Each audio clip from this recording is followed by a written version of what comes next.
Bonjour, dans ce chapitre 13 sur les hypersensibilités, nous allons aborder les mêmes réactions immunitaires non spécifiques et spécifiques, mais dans un cas particulier où il y a un dysfonctionnement du système immunitaire, parce qu'en effet, les hypersensibilités sont des réactions non planifiées, des réactions exagérées de notre défense immunitaire contre des antigènes du non-soi.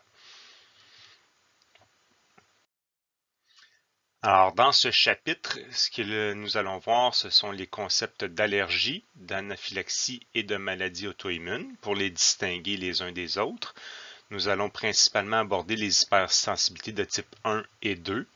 Donc, le type 3 et 4 ne sera pas présenté. Et sachez que seulement les hypersensibilités de type 1 sont présents et évalués à l'examen. Ensuite, nous allons donc utiliser le modèle immunitaire de l'immunité non spécifique et spécifique, mais dans le contexte de ces hypersensibilités. Ensuite, nous allons décrire le processus anaphylactique et faire le lien justement entre le modèle immunitaire et la physiologie cardiovasculaire. Et finalement, comprendre et expliquer les principes thérapeutiques au niveau des hypersensibilités de type 1. Voyons quelques définitions au niveau du chapitre 13 sur les hypersensibilités. Premièrement, une hypersensibilité, c'est une réaction immunitaire indésirable contre des antigènes considérés comme inoffensifs, du soi ou du non-soi. Alors, c'est la très grande famille qu'on peut subdiviser en allergies. Donc, l'allergie, c'est une sorte de réaction d'hypersensibilité. Mais dans ce cas-ci, c'est dirigé contre un antigène du non-soi, et cet antigène est souvent appelé allergène.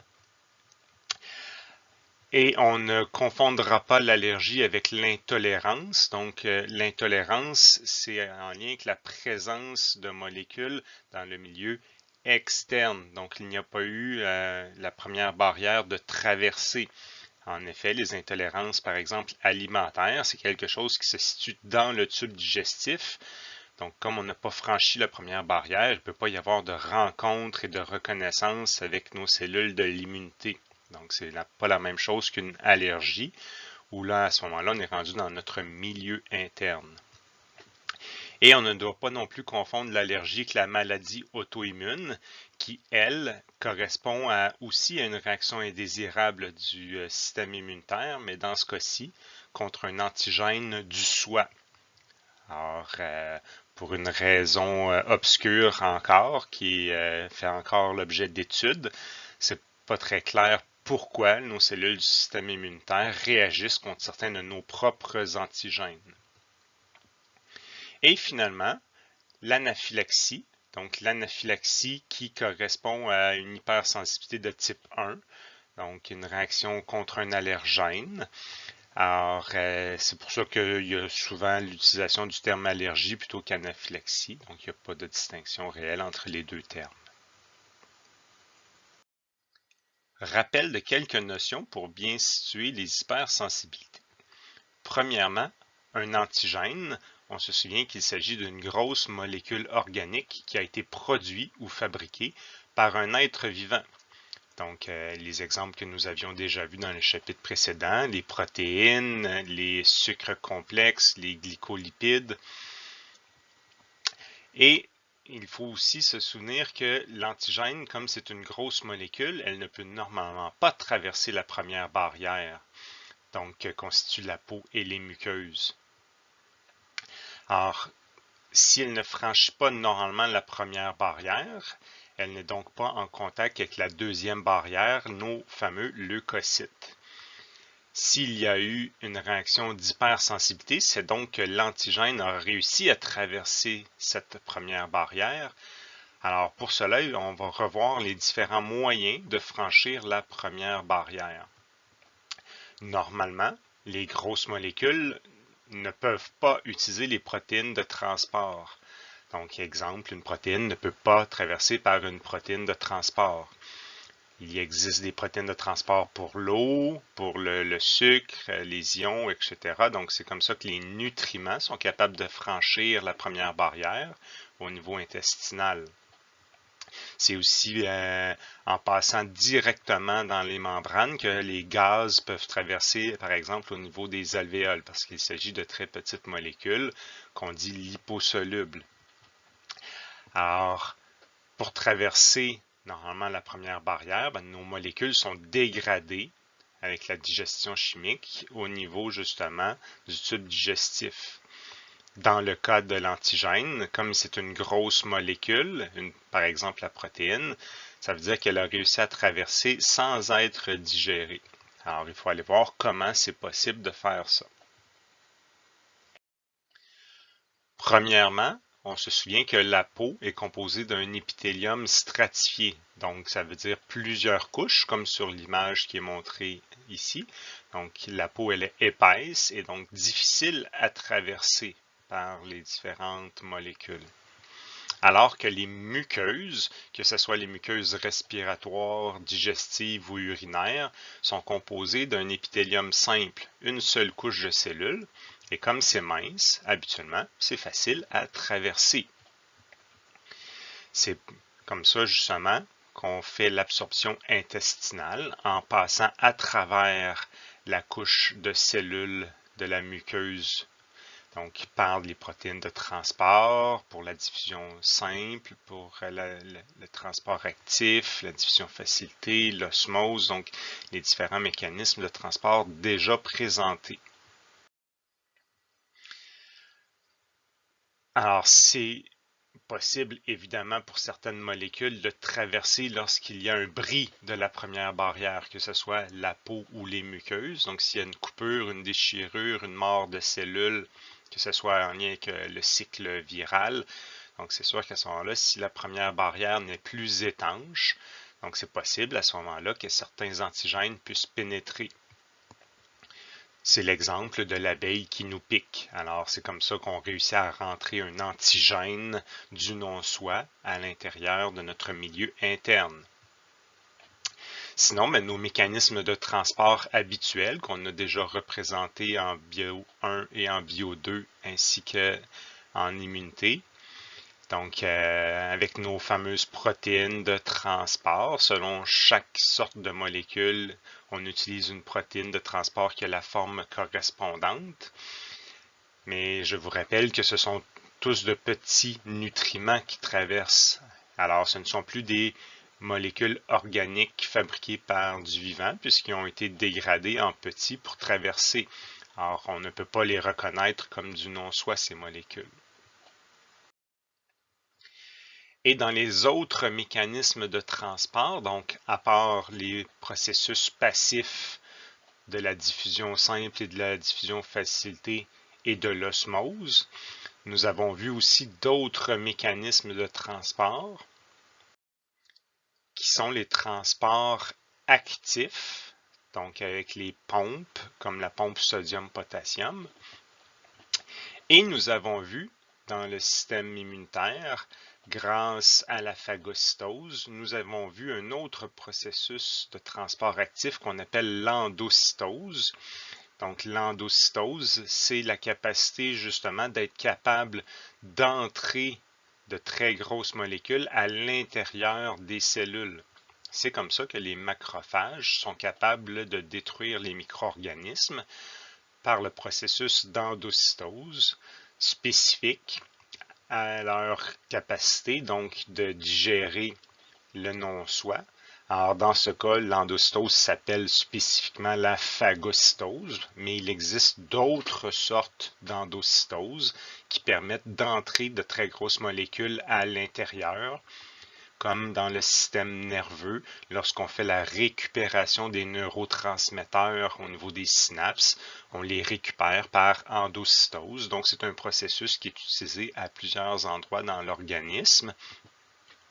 Donc, ce processus d'endocytose permet d'entrer de très grosses molécules à l'intérieur de nos cellules. C'est comme ça que réussissent à traverser certains antigènes du non-soi, donc sans avoir été dégradés au niveau, par exemple, du tube digestif. Certaines molécules sont rentrées par endocytose et peuvent donc se retrouver dans le milieu interne sous forme de grosses molécules organiques qu'on peut à ce moment-là identifier comme du soi ou du non-soi. Voyons maintenant la première phase de l'hypersensibilité que l'on appelle la phase de sensibilisation. C'est la première fois où l'antigène rentre au niveau de notre milieu interne et est reconnu par nos différents leucocytes pour déclencher les réactions immunitaires non spécifiques et spécifiques. Alors, voyons les étapes justement de cette phase de sensibilisation. Premièrement, il doit y avoir une pénétration de l'antigène dans l'organisme. Ils doivent donc franchir la première barrière, que ce soit la peau ou les muqueuses.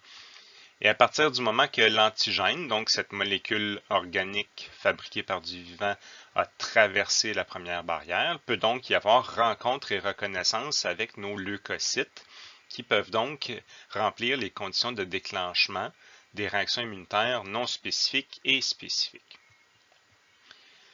Lorsque nos macrophages rencontrent ce non-soi et en font la phagocytose, et qu'ils deviennent des cellules présentatrices d'antigènes, peuvent donc déclencher les réactions spécifiques auxiliaires, cytotoxiques, humorales. Et particulièrement au niveau de la réaction humorale, à la fin, on se retrouve avec des plasmocytes qui vont être capables de fabriquer de très grandes quantités d'anticorps. Et la particularité des hypersensibilités, c'est la sorte d'anticorps qui est fabriquée. Normalement, on produit des IgG et des IgM qui sont des classes d'anticorps qui nous permettent de faire les principales actions des anticorps, la neutralisation, l'agglutination, l'opsonisation et l'activation du complément par la voie classique.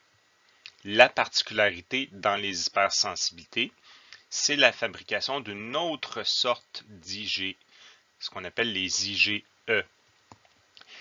Alors, c'est pas encore très clair pourquoi, dans le cadre de cet antigène particulier-là, on s'est mis à fabriquer les IgE. Pourquoi dans d'autres cas, avec d'autres antigènes, on fabrique des IgG et des IgM.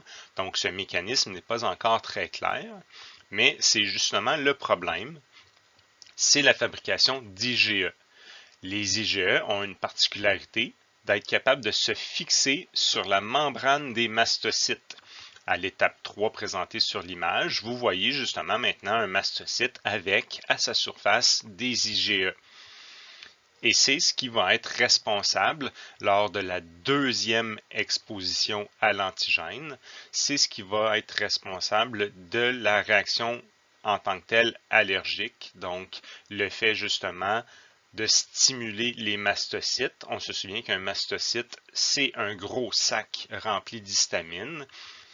À la deuxième exposition à l'antigène, à cet allergène-là, il va y avoir la liaison de l'allergène avec l'IgE qui est spécifique.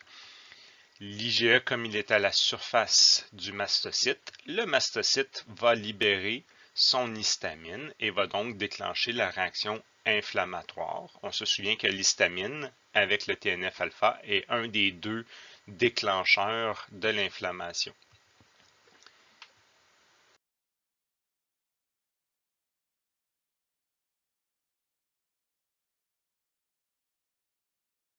Voyons ensemble le détail de la phase de sensibilisation en utilisant le modèle immunitaire. Donc, ça va nous permettre de revoir en détail les réactions non spécifiques et spécifiques impliquées dans ce cas particulier.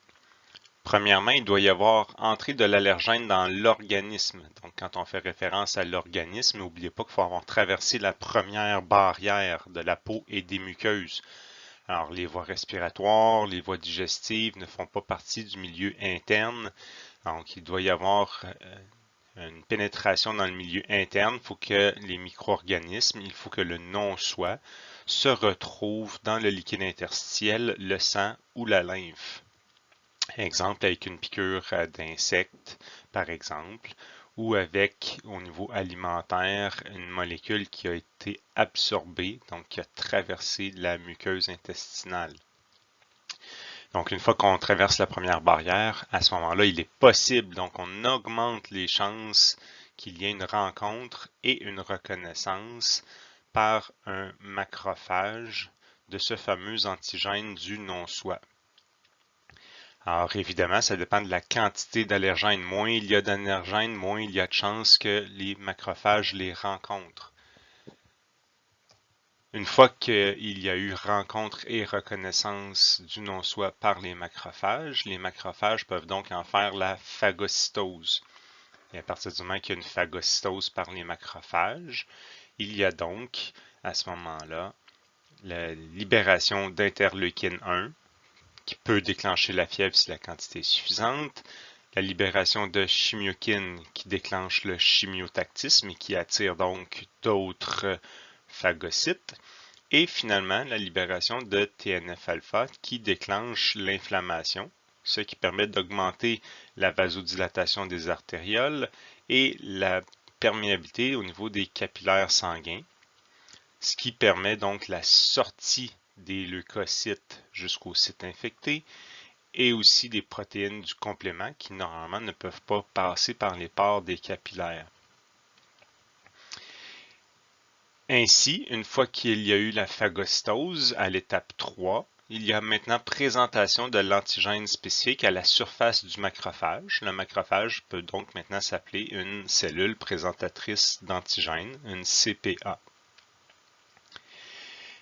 Ainsi, il peut y avoir, grâce au chimiotactisme, des chances de rencontre avec les lymphocytes T auxiliaires, ou si le macrophage est drainé avec la lymphe dans les ganglions lymphatiques, une rencontre et une reconnaissance, donc avec le récepteur spécifique à la surface du LTH, celui qui va avoir la forme correspondante à l'antigène. On se souvient que chacun de nos LTH ont des récepteurs différents, donc ce ne sont pas tous les LTH qui pourront se lier à la CPA.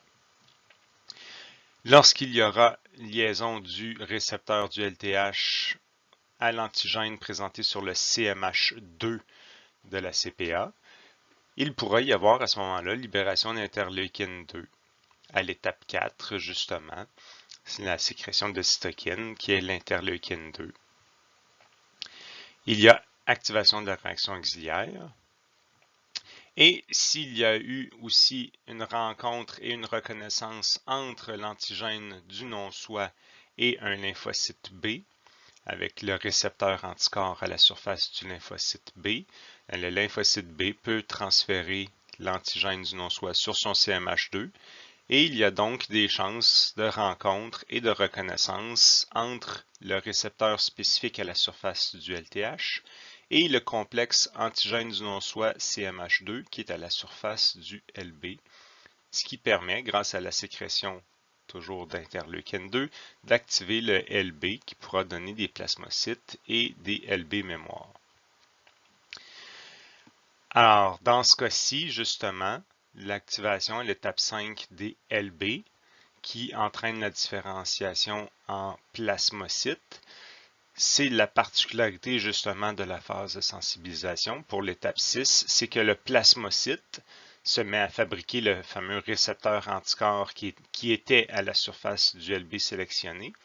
Mais dans ce cas-ci, le type d'anticorps produit, ce sont des immunoglobulines E, les IgE, et ils ont une structure particulière au bout, donc la structure conservée. Elle est en mesure, à l'étape 7, de se fixer à la surface du mastocyte. Donc le mastocyte devient recouvert d'IgE spécifique à l'antigène du non-soi qui a été reconnu au début de la réaction. C'est donc ça la phase de sensibilisation. Maintenant, on dit que le mastocyte il est sensible à cet allergène ou antigène du non-soi. Alors à ce moment-là, il n'y a pas à proprement parler de réaction allergique. Ça va être impliqué lors du deuxième contact. Ça va à ce moment-là impliquer les mastocytes. Alors faisons ressortir sous forme de texte les principaux éléments qui distinguent une réaction allergique d'une réaction normale. Donc pourquoi certaines personnes qui se font piquer par exemple par une abeille ne développent pas d'hypersensibilité, de réaction allergique, comparativement à d'autres individus. Donc, premièrement, il y a toujours la rencontre et la reconnaissance de l'antigène du non-soi par les macrophages qui s'effectue chez tous les individus. Il y a déclenchement des réactions non spécifiques, principalement la phagocytose et l'inflammation, chez les deux types d'individus. Les macrophages deviennent des CPA et peuvent déclencher les réactions spécifiques auxiliaires et humorales si justement il y a rencontre et reconnaissance. Ça se fait chez les deux sortes d'individus. La quatrième étape, c'est celle qui se distingue justement entre les gens allergiques de ceux qui ne le sont pas. C'est le type d'anticorps qui est produit. Alors, les anticorps produits normalement sont les IgG et les IgM qui font une réaction normale, alors que chez la personne allergique, ce sont des IgE qui sont impliqués. Voyons maintenant la deuxième phase de l'anaphylaxie.